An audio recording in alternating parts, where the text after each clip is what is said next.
আপনারা জানেন আমাদের যুগপৎ আন্দোলনের যারা আমরা একসাথে আন্দোলন করেছি ফ্যাসিস্ট স্বৈরাচারের বিরুদ্ধে এবং আমাদের যুগপৎভাবে ঐক্যবদ্ধভাবে আমরা একসাথে আন্দোলন করেছি রাস্তায়।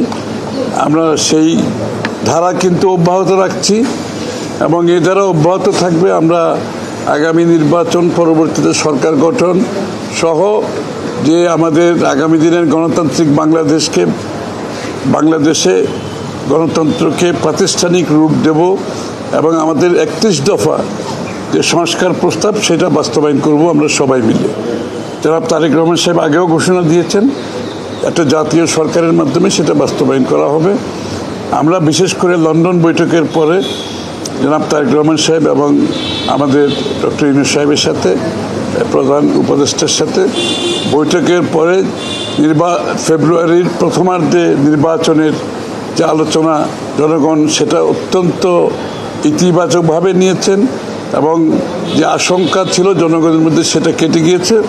সমস্ত জাতি এখন নির্বাচনী টানেলে প্রবেশ করেছে।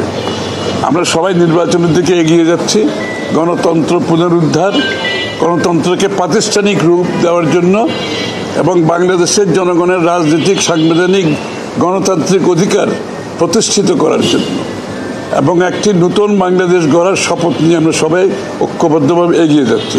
না, এটা মবক্রেসির বিরুদ্ধে হচ্ছে বিএনপির কঠিন অবস্থান। আপনারা দেখেছেন আমরা মবক্রেসির বিরুদ্ধে বিএনপি শক্ত অবস্থানে আছে। সেই অবস্থান থেকে বিএনপি সরে দাঁড়াবে না।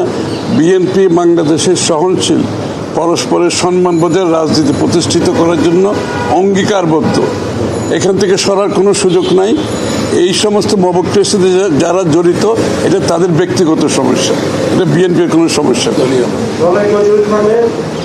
দলকে যদি বিচার তার নিজের গতি বেছে নেবে, এখানে তো বিচার তো কারোর জন্য বিচার থাকবে, কারোর জন্য বিচার থাকবে না, সেটা তো আমার মনে হয় না।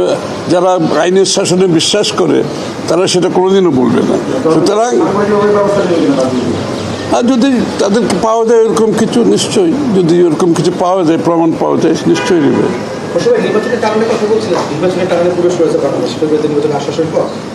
সেখানে তারিখ কবে নাগাদ ঘোষণা হতে পারে, তফসিল ঘোষণার বিষয় যখন থাকে তখন আসলে এই প্রক্রিয়াটাতে এখনো নির্বাচন কমিশনকে সংশ্লিষ্ট করার জায়গাটা কি এসেছে?